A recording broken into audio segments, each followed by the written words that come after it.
Доколку до крајот на ноември владата не ги исполни барањата на незадоволните пензионери за линеарно зголемување на пензиите од 5000 денари, тие ќе формираат политичка партија, изјави денеска во Штип Сонја Арсовска, председател на локалниот иницијативен одбор. Ова здружение на пензионери премине во политичка партија до крајот на ноември, ако не ни се исполнат нашите барања.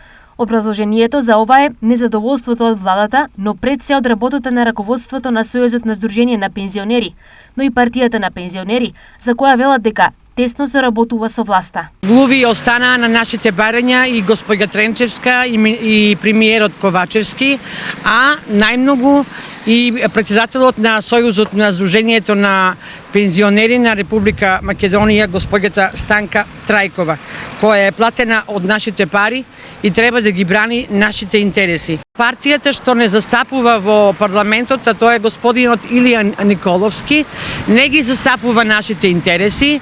Гледаме дека тоа е близок на власта, човек на власта и ги брани нивните интереси. На 11 октомври, Штипскиот иницијативен одбор ќе организира масовен собир на кој ги очекуваат сите незадоволни пензионери, работници и граѓани. Очекуваат комплетна поддршка за поголем притисок врз власта за побрза реализација на нивните барања.